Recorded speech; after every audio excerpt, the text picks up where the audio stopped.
Nós vamos abrir a palavra de Deus, a carta do apóstolo Paulo aos Efésios, capítulo 6. Efésios 6, versos 10 a 13. Quanto ao mais, sede fortalecidos no Senhor e na força do seu poder. Revesti-vos de toda a armadura de Deus, para poderdes ficar firmes contra as ciladas do diabo. Porque a nossa luta não é contra o sangue e a carne, e sim contra os principados e potestades, contra os dominadores deste mundo tenebroso, contra as forças espirituais do mal nas regiões celestes.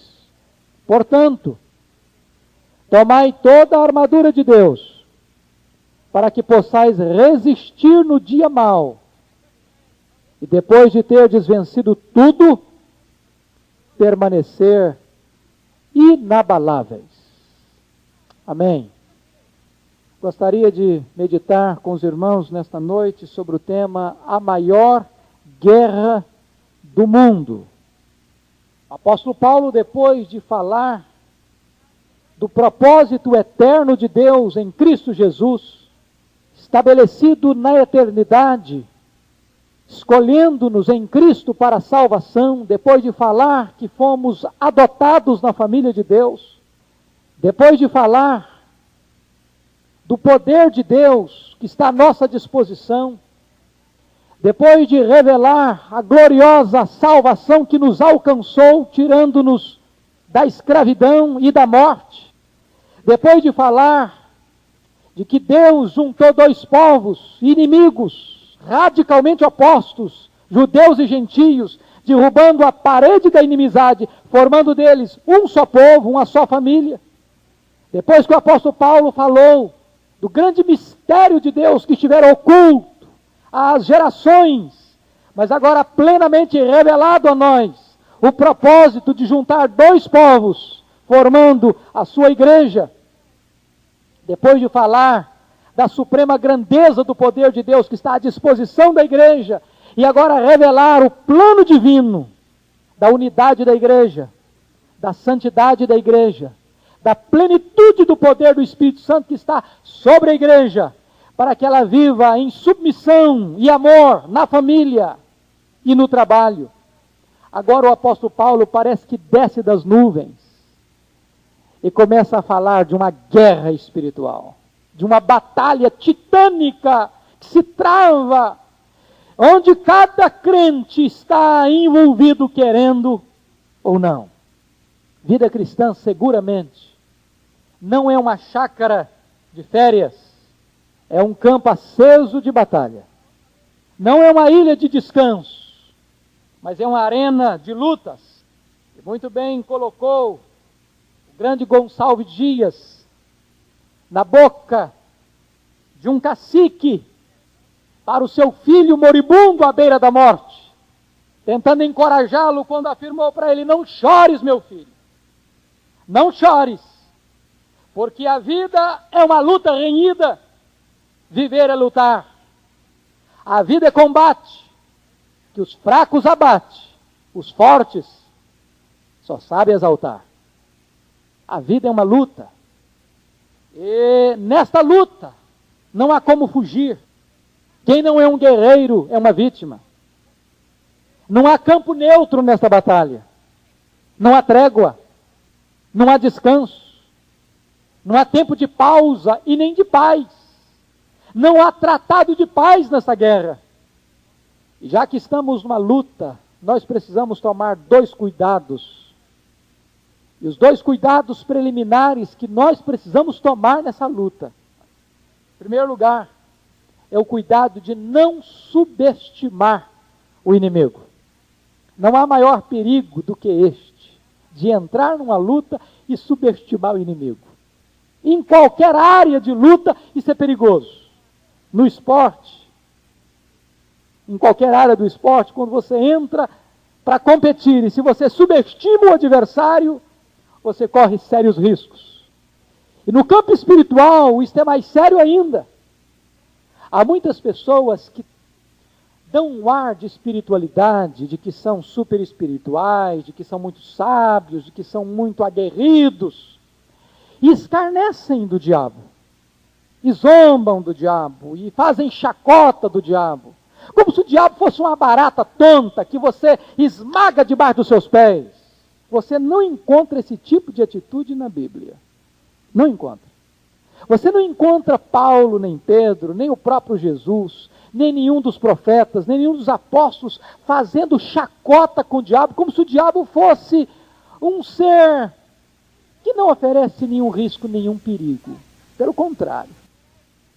Paulo chega a alertar a igreja: nós não devemos ignorar os seus desígnios.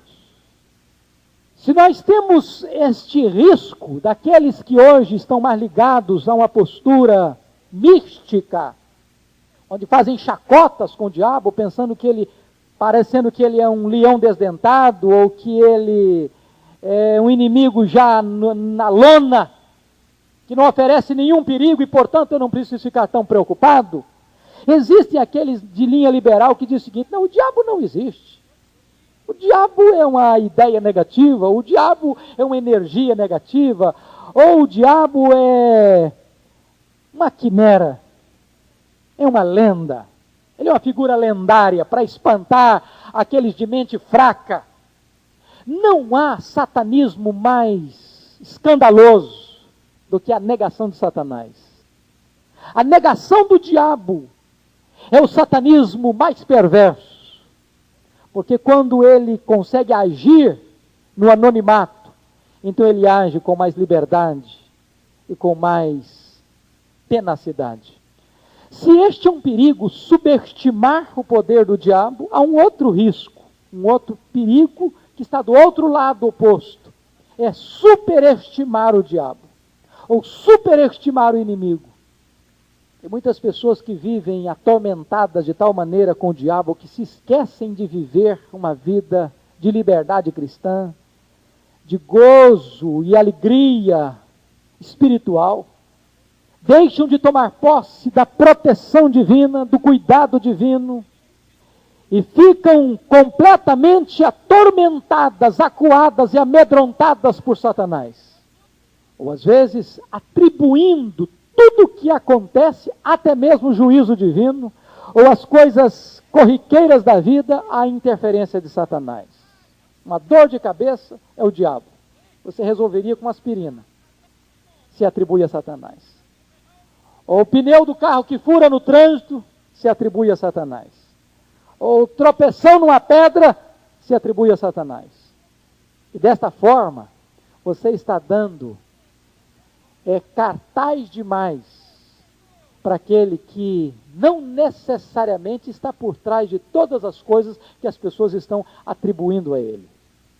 Há igrejas que chegam muitas vezes a falar mais em Satanás do que em Jesus Cristo. E nós não podemos cair nesse risco, nesse extremo.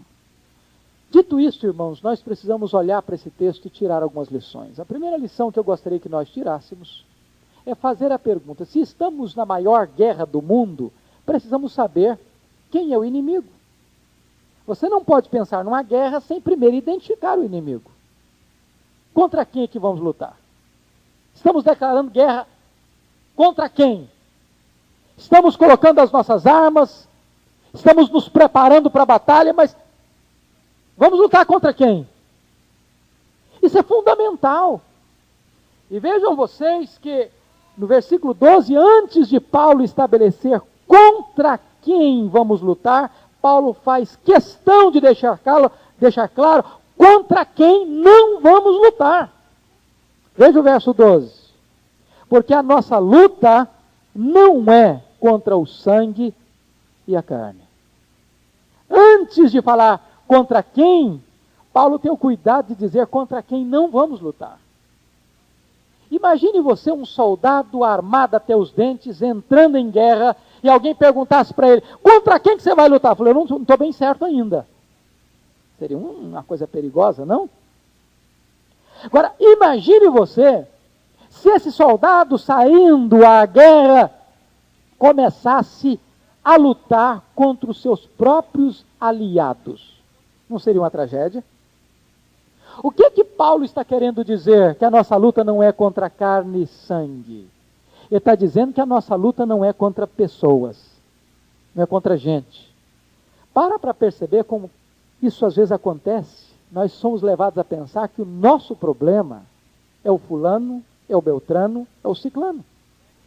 Se aquela pessoa não tivesse lá no meu trabalho, isso seria uma beleza, eu não teria problema na vida. Se eu não tivesse aquele professor naquele colégio, seria uma maravilha. Não fosse aquela pessoa lá na empresa, minha vida seria uma maravilha. Não fosse o fulano ou o beltrano na igreja, a igreja seria uma bênção. O ser humano é levado a pensar que o problema é carne e sangue. Paulo diz, não é. A sua guerra não é contra pessoas. A sua guerra não é contra carne e sangue. Por que não? Porque todas as vezes que nós ferimos e agredimos as pessoas, nós estamos fazendo do nosso aliado inimigo e fazendo do inimigo nosso aliado. Estamos invertendo os papéis. Quantas vezes esta é uma artimanha de Satanás? Jogar uns contra os outros. Lembra lá daquela passagem de Davi em Ziclag? Quando os amalequitas invadiram a cidade, botaram fogo na cidade, saquearam a cidade, e levaram os jovens, as mulheres, as crianças, o gado, os despojos. E Davi chega com seus 600 homens e eles choram até não terem mais forças para chorar. De repente diz a Bíblia que os 600 homens se revoltam contra Davi e querem apedrejá-lo. Quando na verdade eles deviam estar parados pensando numa estratégia para atacar o inimigo. E eles estão tentando destruir uns aos outros. Isso é uma artimanha do diabo dentro da família. Quantas vezes um membro da família se volta contra o outro e declara guerra contra o outro? É marido contra mulher, é mulher contra marido, é pai contra filho, é filho contra pai, é irmão contra irmão. Quantas vezes até dentro da igreja o irmão se levanta contra o outro? E desta forma nós estamos declarando guerra contra carne e sangue. Estamos transformando os nossos aliados em inimigos. Paulo então, depois que fala quem não é o inimigo, Paulo deixa claro contra quem é que nós devemos lutar. E veja você no verso 11, que Paulo deixa muito claro aí. Revesti-vos de toda a armadura de Deus, para poderdes ficar firmes contra as ciladas do diabo. Esse é o chefe do exército inimigo, é o diabo. A nossa luta é contra ele. Ele é o líder. Ele é o comandante em chefe deste exército tenebroso. Agora, quem é ele? Eu não sei se você já parou para examinar na Bíblia quais são os nomes que são atribuídos ao diabo. Satanás, diabo, Lúcifer, tentador, enganador, maligno, assassino, pai da mentira. Que mais? Apolion, Abaddon, Beuzebu, príncipe deste mundo, Deus deste século, dragão, antiga serpente.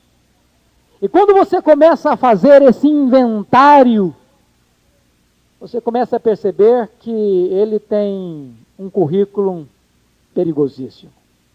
Nós não estamos lutando contra um inimigo qualquer. A nossa luta é contra ele. Agora, a pergunta é, este inimigo, Satanás, ele é onisciente? Ele é onipresente? Ele é onipotente? Absolutamente não. Esses atributos são exclusivos de Deus. Bom, mas então, como é que você pode perceber que tem gente sendo tentada aqui, ali, acolá, ao mesmo tempo? É que ele não trabalha sozinho. Ele tem aliados.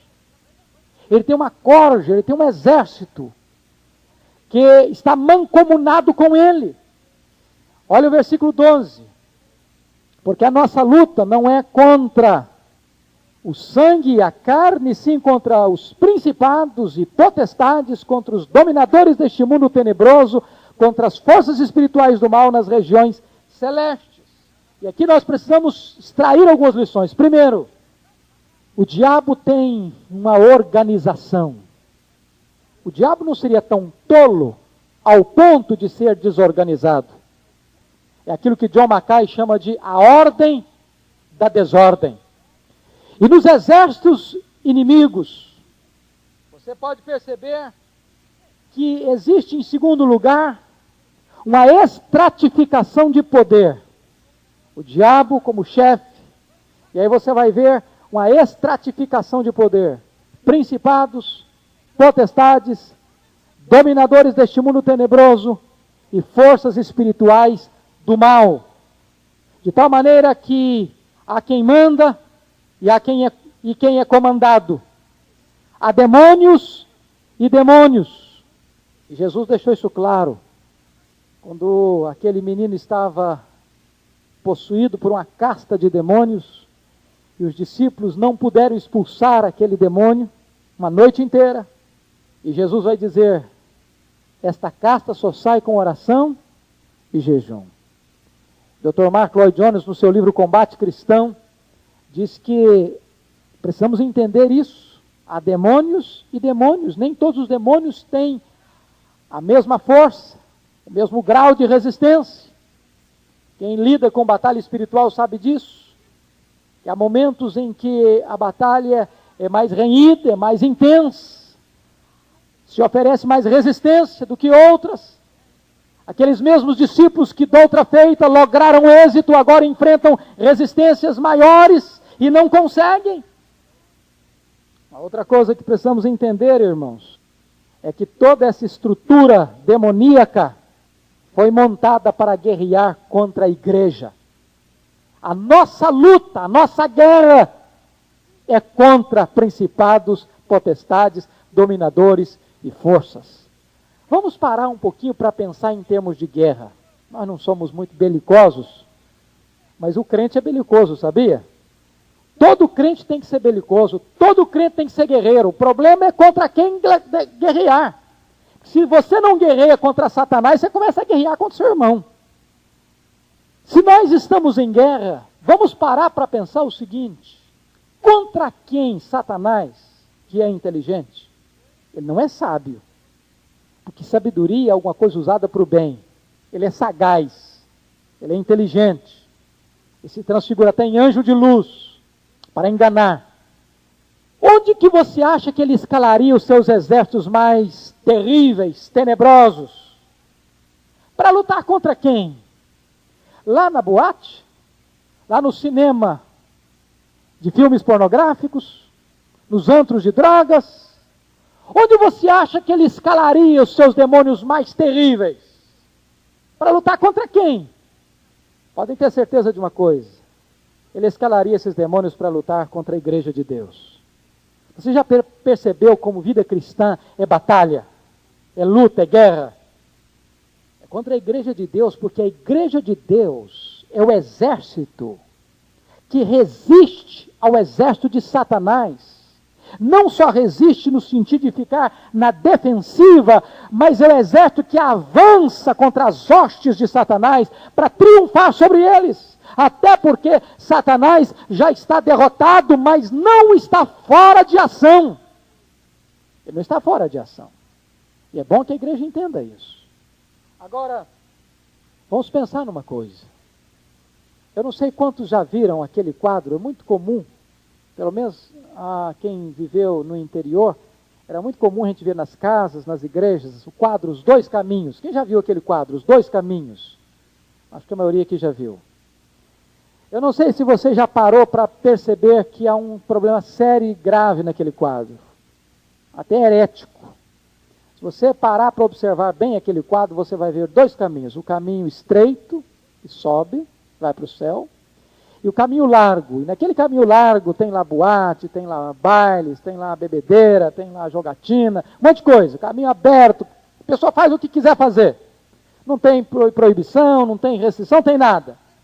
Mas se você observar bem o quadro Os Dois Caminhos, existe um grupo que está antes dos dois caminhos, que ainda não chegou lá na encruzilhada, que ainda vai tomar a decisão se segue pelo estreito ou se vai pelo largo.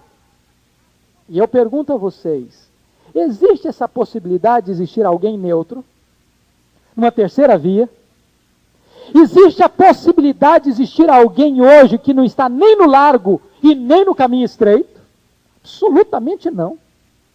Mas isso é da mais alta importância entender.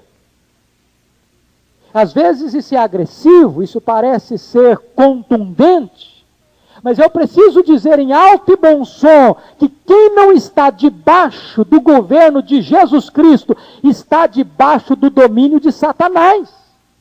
Não há meio termo. Parece duro, mas é a Bíblia que está dizendo. Abra a sua Bíblia, por favor. Atos dos Apóstolos, capítulo 26, versículo 18. Para lhes abrires os olhos e os converteres das trevas para a luz, e da potestade de Satanás para Deus, a fim de que recebam eles remissão de pecados e herança entre os que são santificados pela fé em mim. O que é a salvação? É converter das trevas para a luz, e de que mais? Da potestade, do poder, do domínio, do governo de Satanás, para o domínio e o governo de Deus. Então, antes da conversão, no poder de quem que a pessoa está? Sob o poder de quem que a pessoa está? Sob o poder de Satanás. Agora abra sua Bíblia em Colossenses 1,13. Colossenses 1,13 diz assim: Ele nos libertou do império das trevas. É um império, é um domínio, é uma ditadura, é um regime totalitário, opressivo, dominador, carrasco. Ele nos libertou do império das trevas e nos transportou e nos trasladou para o reino do Filho do seu amor. Observe ainda Lucas 11, versículos 20 a 23. Se, porém, eu expulso os demônios pelo dedo de Deus, certamente é chegado o reino de Deus sobre vós. Quando o valente, bem armado, guarda sua própria casa, ficam em segurança todos os seus bens. Eu pergunto aqui, quem é o valente? É Satanás. Como é que ele está? Ele está bem armado. O que ele faz com a sua casa? Ele guarda a sua própria casa. O que ele tem na sua casa? Os seus bens. Quem são esses bens? São as pessoas não convertidas. E como é que essas pessoas estão? Estão em segurança na casa de Satanás. Estão no domínio de Satanás, na casa de Satanás, nas algemas de Satanás. O que é conversão? Versículo 22. Sobrevindo, porém, um mais valente do que ele. Quem é o mais valente? É Jesus. Vence-o. Vence quem? Vence Satanás. Tira-lhe a armadura em que confiava e lhe divide os despojos. Quais são esses despojos? As vidas que estavam nas suas mãos. Então é muito importante entender isso. Quem não está nas mãos de Jesus, está nas mãos de Satanás. Quem não está no reino de Deus, está no reino de Satanás. Quem não está servindo a Deus, está servindo a Satanás.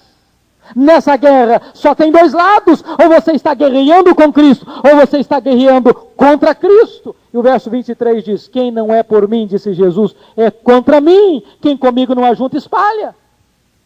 Então vamos corrigir isso. Esse negócio de dizer o fulano de tal é amigo do Evangelho. Isso não tem na Bíblia. Devia estar assim, na coluna do meio, em cima do muro. Ele não está nem salvo e nem perdido. Não existe essa possibilidade. Nós estamos em guerra. E não tem campo neutro nessa batalha.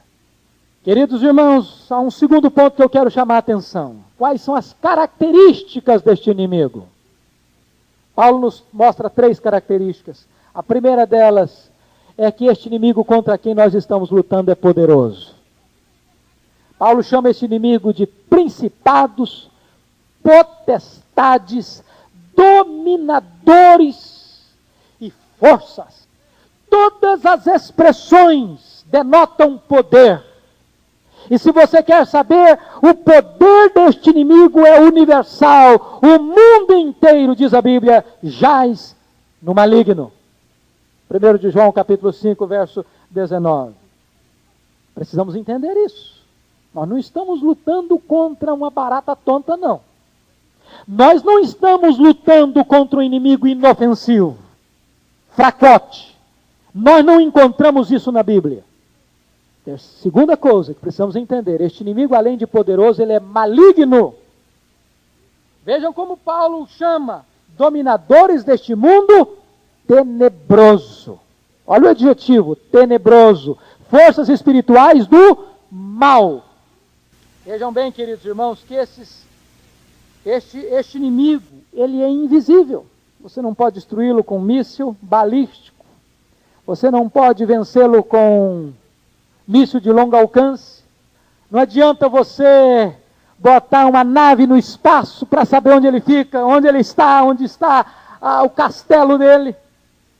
É por isso que eu considero uma bobagem essa questão hoje de muitos elementos que estão na guerra espiritual, nesse movimento de batalha espiritual, dizer que para chegar numa cidade, antes de você começar a evangelizar, você tem que chegar na cidade para saber onde que está aí a fortaleza de Satanás. Então, chega em Vitória, vão pesquisar Vitória, olha, eu acho que a fortaleza de Satanás está no Convento da Penha, ou talvez a fortaleza de Satanás está na estátua de Iemanjá, ou talvez está na Assembleia Legislativa, ou talvez está no monumento histórico antigo. Isso é bobagem.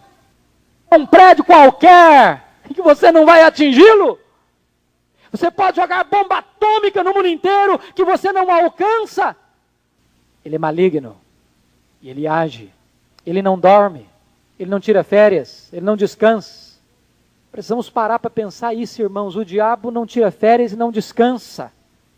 E qual é a função do diabo? É tentar, é armar estratagemas. E daí o terceiro aspecto que eu quero dizer é que esse inimigo não é apenas poderoso e é maligno, mas ele é astuto. Paulo diz no verso de número 11, que nós devemos ficar firmes contra as ciladas. A palavra cilada no grego é metodeia, de onde vem métodos, de onde vem estratagemas.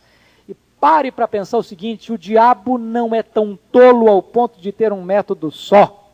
Já percebeu isso? Ele é um guerreiro. Ele está estudando você. Ele tenta de um jeito, não consegue, ele tenta de outro. Está estudando você. Ele te acompanha da hora que você levanta, à hora que você volta para dormir. Escuta suas palavras, vê os seus gestos, vê as suas atitudes. Está estudando você, está vigiando você. Ele anda ao nosso derredor, procurando uma brecha para te pegar. Ele usa ciladas. O diabo tem várias caras. Ele não tem uma cara só. Às vezes, ele intimida as pessoas, como um leão que ruge. Sabe por que o leão ruge? O leão ruge para a presa ficar com medo e correr. Tem um canal de televisão que trabalha muito essa questão dos animais selvagens, e às vezes eu fico assim com o coração pesado quando eu vejo algumas cenas dos animais predadores. A finalidade do leão rugir é para que, no meio de um bando, uma presa corra e saia do bando. E saiu do bando, já era. A primeira coisa que o leão faz é correr atrás e derrubar a sua presa e dar uma bocada na sua garganta. E ele fica quietinho, sufoca a sua vítima. Depois que a vítima morre sufocada, ele a esquarteja e a degusta. Mas às vezes o diabo não é como um leão que ruge, ele é como uma serpente sagaz, sutil. A ideia do diabo com 2 chifres, com um rabo comprido, com olhos cheios de fogo, uma ideia mais lendária do que bíblica. Ele aparece bonito como um anjo de luz. Sedutor, voz melíflua, com vantagens, com oferendas, com propostas sedutoras, uma voz macia. Se você assistiu o filme Advogado do Diabo, você se lembra de algumas cenas de propostas, de vantagens. E para mim o ponto mais alto daquele filme foi o final dele.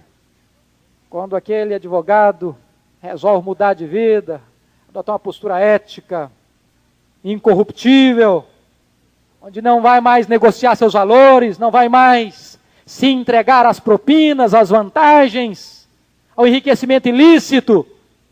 Ele está saindo de uma audiência, onde revelou o seu caráter probo, sua honestidade, e no corredor do fórum, uma repórter grita por ele, o chama, olha, eu preciso entrevistar você. Eu falei, mas eu não tenho tempo, eu não quero. Mas este gesto seu é de uma grandeza tamanha que a imprensa precisa conhecer, gente honesta como você.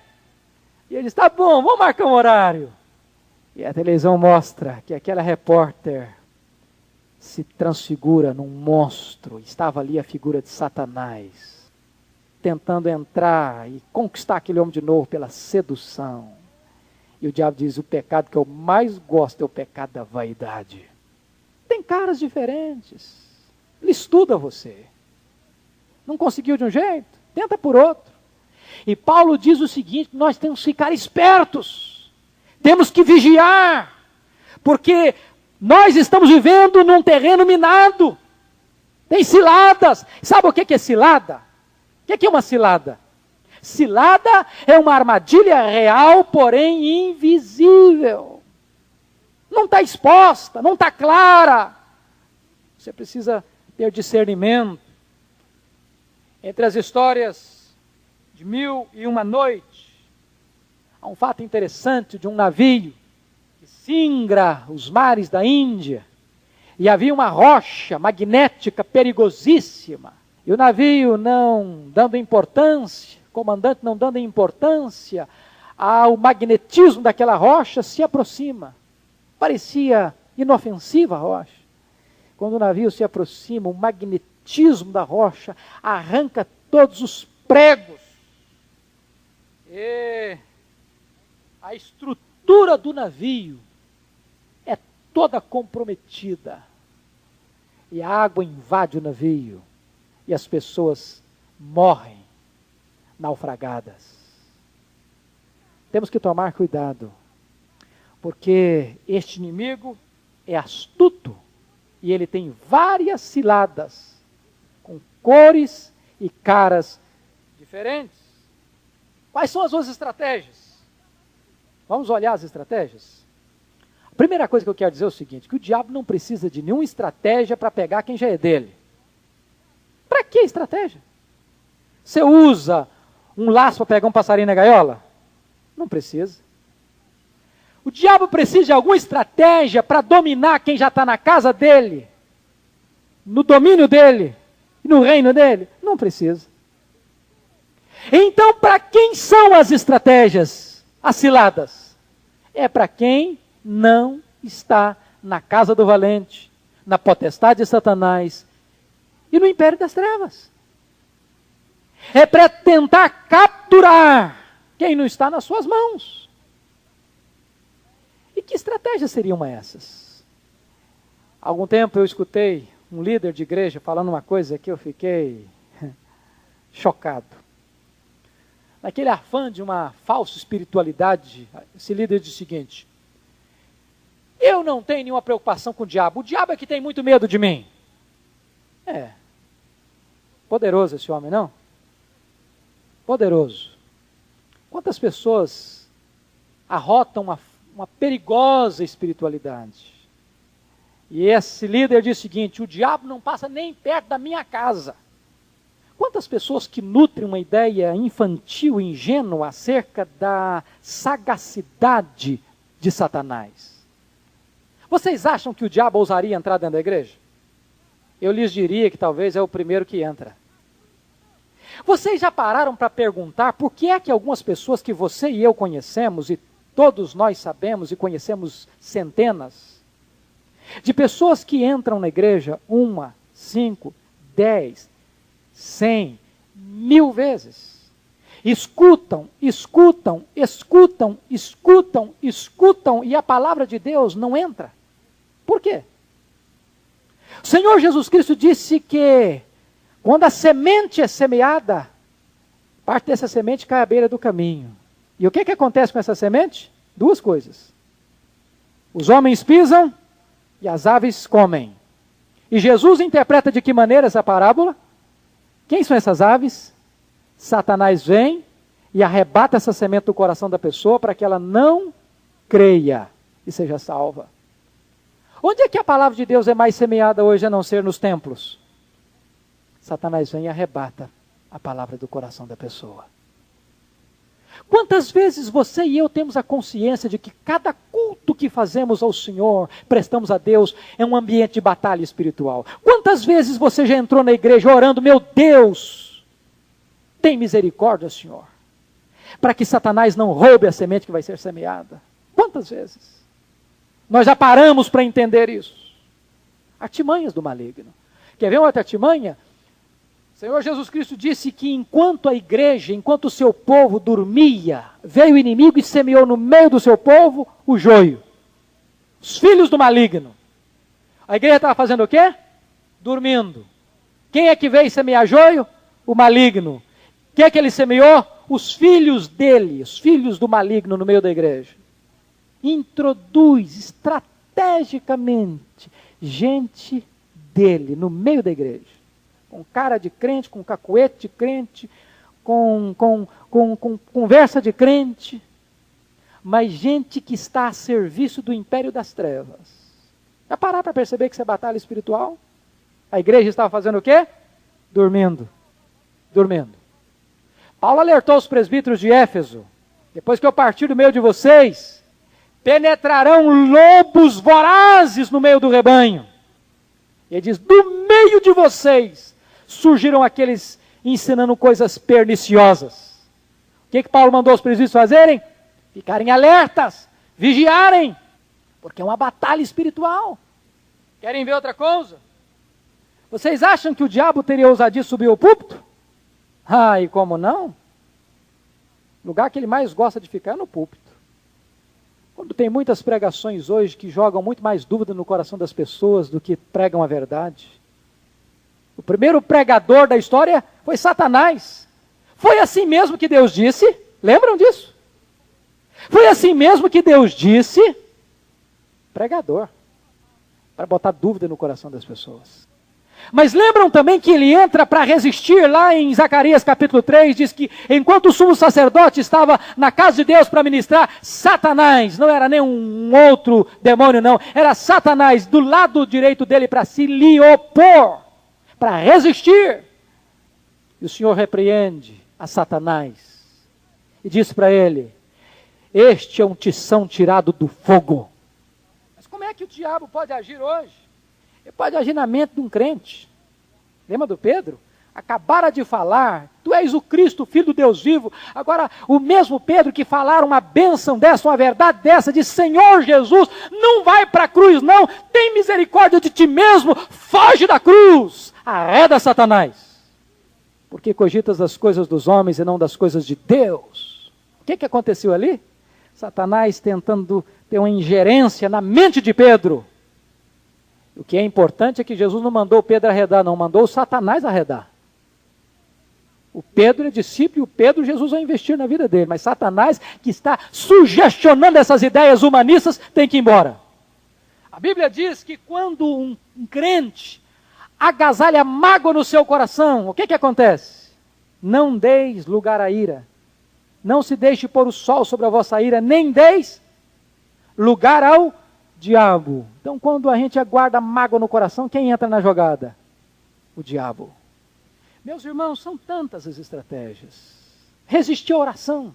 Está lá em Daniel capítulo 10. Por que os crentes têm dificuldade de orar? Ou você tem facilidade de orar? Você tem facilidade de orar? A vida de oração sua flui assim, com fervor, com ânimo, com perseverança? Quantas vezes você já diz, não, e agora eu vou ter uma vida devocional para valer, e não passou de uma semana? Por que será? Querem ver outra estratégia do diabo? Versículo 13. Olha aí, por favor. Olha aí, por gentileza. Paulo diz aí o seguinte, portanto, tomai toda a armadura de Deus para que possais resistir no dia mau. Eu chamo essa estratégia aqui de pressão. Pressão.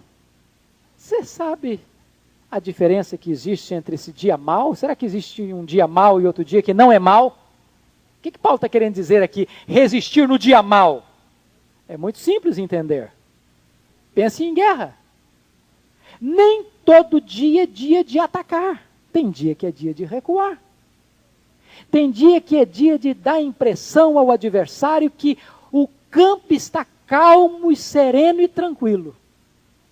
E aí, quando você acha que a vida cristã está boa demais, você tira férias de Deus, não é verdade?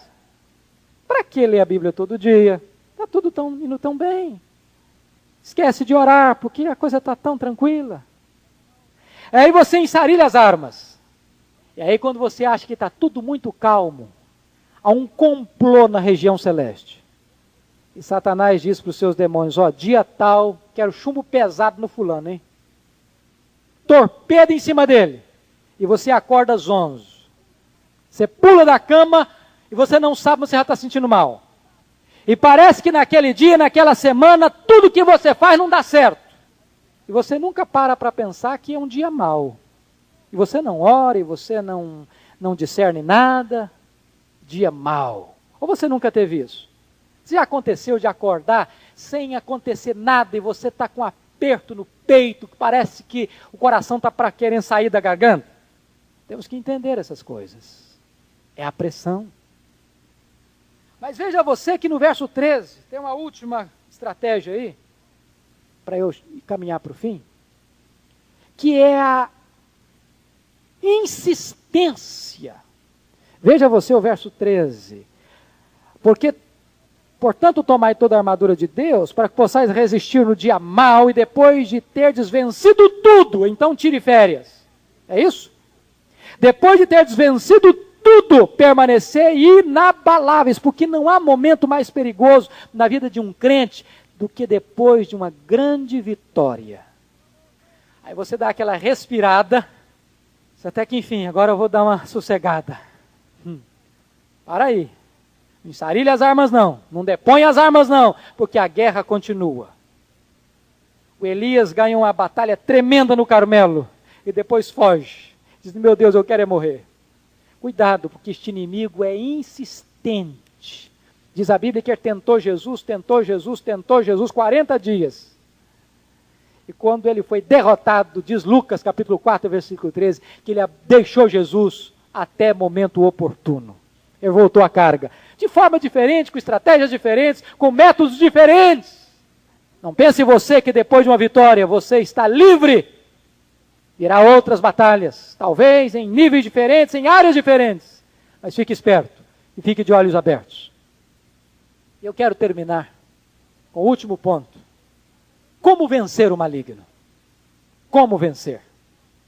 Primeira coisa que Paulo diz, queridos irmãos, é que nós precisamos ter uma vigilância constante. Vigilância. Sansão teve vitórias estupendas na sua vida.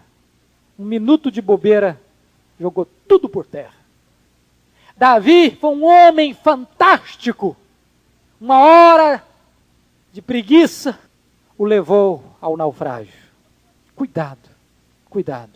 Fique esperto, abra os olhos, não dê bandeira, porque este inimigo está como um detetive acompanhando os seus passos. E ele vai colocar ciladas diferentes, por estradas diferentes, para tentar pegar você no contrapé. Segundo, Paulo diz, tome toda a armadura de Deus. Quero te dizer duas coisas importantes. Primeiro, o que Jesus Cristo fez com o valente? Lá em Lucas capítulo 11, versículo 20 a 22. Está lembrado? Tirou-lhe a armadura em que confiava. Então o diabo está o quê? Sem armadura. Louvado seja o Senhor. O diabo está sem armadura porque Jesus já tirou a armadura dele. E o que o Senhor recomenda agora para você e para mim? Tome toda a armadura de Deus. E se você olhar, tem a armadura da cabeça aos pés. Só não tem armadura para você uma parte do corpo. Não tem armadura nas costas. E por que não? Não tem armadura para as costas, porque Deus não quer jamais que você dê as costas para o inimigo. Deus não manda você fugir do inimigo. Deus manda você resistir ao inimigo. E encare-o na dependência de Deus. Mas não dê as costas para ele, não. Ele é covarde. E Deus não proveu você de armadura para as costas. Terceiro, para fechar. Paulo diz no verso 10, revesti-vos do poder do Senhor. Da força do seu poder. Precisamos de poder, irmãos. Esta batalha é espiritual, não é carnal. Não é gritando que nós vamos vencer.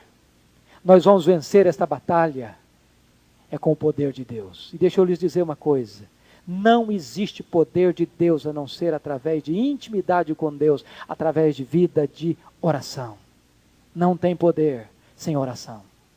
Se nós não conhecermos a intimidade de Deus, se nós não soubermos o que é a intimidade de Deus, nós vamos ter conhecimento, mas não vamos ter poder. Jesus disse para aqueles discípulos, cujo pai, aflito, disse: eu apresentei o meu filho aos teus discípulos, mas eles não puderam. Não puderam. E por que não puderam? E por que não puderam? Jesus disse 3 coisas. Primeiro, não puderam por causa da pequenez da fé. De que maneira que vem a fé? Pelo ouvir o quê? A palavra de Deus. Se você não é um crente zeloso do estudo da palavra de Deus, você não vai ter fé. Fé não é uma coisa mística, não. Fé é produto do conhecimento das Escrituras Sagradas, do conhecimento que você tem de Deus. Por que eles não puderam? Jesus disse: esta casta não sai senão com oração e jejum. Se não oramos, não temos poder. Não temos poder. Eu queria terminar mencionando um fato. Eu acho que eu já contei esse fato algumas vezes, mas é bom relembrar porque tem gente nova que nunca ouviu. Tem um pastor amigo meu, a quem eu amo e prezo muito e admiro muito, que está construindo hoje o maior templo presbiteriano do Brasil, em Fortaleza, no Ceará. Esse pastor era filho de pastor, é filho de pastor. Estudou em Recife. E na época que ele estudou em Recife, ele era conhecido como o problema do seminário. Como o aluno mais carnal que tinha no seminário. Ele era aquele aluno que provocava a ira de todo mundo, sabidamente. E esse colega terminou o seminário para pastorear com seu pai, foi ser co-pastor de seu pai e trabalhar com os jovens da sua igreja. Pense você, um pastor carnal cuidando de jovens. Foi um transtorno total na igreja. Isso ele me testemunhou e eu estive na igreja dele pregando. Depois disso que eu vou narrar. A igreja não estava aguentando mais, porque ele entendia que a sua missão como pastor na igreja, como co-pastor, era acabar com as reuniões de oração da igreja. Ele achava a reunião de oração a maior bobagem do mundo. E um dia ele foi para uma reunião de oração das mulheres, da SAF, da igreja, com o propósito de fiscalizar e de minar a reunião de oração. E as irmãs estão orando e ele está lá na porta da casa como um detetive, um guarda. Como se fosse ali, eu estou aqui para dizer que isso não está com nada. E as irmãs não deram bola para ele e estão orando. Quando terminou a reunião de oração das irmãs, a irmã disse: agora nós queremos convidar o nosso pastor para vir orar por nós. Ele disse que aquilo foi mesmo uma bofetada no rosto dele. Eu disse: mas não é possível. Eu não acredito nesse negócio, essas mulheres vão pedir para logo eu terminar a oração, orando por elas. Eu não tenho condição de orar, mas ele é pastor da igreja, foi chamado para orar, foi orar. Esse pastor disse que quando ele começou a orar, Deus o trouxe ao chão, num profundo quebrantamento. E à medida que ele foi orando, Deus foi revelando a ele seu coração empedernido, endurecido, sujo, incrédulo. O coração dele foi se derretendo diante de Deus, ele foi chorando diante de Deus, ele foi confessando os seus pecados. E ele disse que quando ele se levantou dos seus joelhos, ele era um outro homem e um outro pastor. Chegou na igreja no domingo seguinte, comunicou para a igreja, falou: meus irmãos, eu quero trazer um comunicado para a nossa igreja. Aquele pastor que vocês tinham até ontem está morto. Quero lhes dizer que eu sou um outro homem. E a partir daí, ele começou a pregar sobre novo nascimento, sobre santidade. Foi nesse tempo que eu estive pregando na sua igreja, em Aracaju. Esse pastor hoje está plantando uma igreja em Fortaleza. Está com mais de 600 membros. Pastor Roberto Brasileiro esteve comigo a semana passada me dizendo que eles estão construindo hoje o maior templo presbiteriano do Brasil, maior do que o de João Dourado. Aliás, deixa eu dar essa informação. Em João Dourado, na Bahia, no sertão baiano, uma cidadezinha paupérrima com 12 mil pessoas, uma cidade que não tem calçamento, estão construindo o segundo maior templo presbiteriano para 2.200 pessoas. O templo já em fase de acabamento. Pois bem, o que eu quero contar, isso eu já contei aqui, eu tenho certeza, que eu fui pregar em Recife, na formatura do seminário, e o seminarista que estava formando, foi pregar na igreja desse pastor, depois que essas coisas tinham acontecido. E ele então foi para lá pregar, muito animado, quartanista, achando que era um exímio pregador, botou os seus melhores sermões na embalagem, seu melhor terno e foi pregar. Série de conferência. E bem ele não tinha chegado, hospedado na casa do pastor, uma mulher chega à casa do pastor desesperada, gritando, apavorada, diz: pastor, tem uma mulher endemoniada na minha vizinhança, está todo mundo apavorado, o senhor tem que ir lá para nos ajudar. E o pastor, muito calmamente, disse: que coisa interessante, acaba de chegar de Recife um santo homem de Deus, preparado para essa tarefa. E o seminarista começou a tremer. E ele, gaguejando muito, disse para o pastor: eu só vim avisar o senhor que eu estou indo embora. Estou indo embora coisa nenhuma. O pastor disse: o senhor vai comigo e o senhor vai ter que enfrentar essa situação. E foram para a casa da mulher. E quando se aproximaram, já escutaram os urros, os berros daquela mulher endemoniada, uma multidão do lado de fora. E ele chegou ao local com o seminarista olhou para o pastor, e o pastor disse para ele: você pode entrar, o caso é todo seu. Quando ele entrou na casa, deparou com um quadro horrível, aquela mulher com o cabelo desalinhado, com os olhos esbugalhados, com o semblante desfigurado, aquela mulher possessa, e quando ele tentou gaguejar uma frase, a mulher lhe deu uma bofetada no rosto e o jogou ao chão. Ele era um homem zarrão de quase 2 metros de altura, e no chão ele ficou. E a mulher bufando ao redor dele, uma fera ferida. Ele disse que ficou ali quase 1 hora, humilhado, quebrado, envergonhado.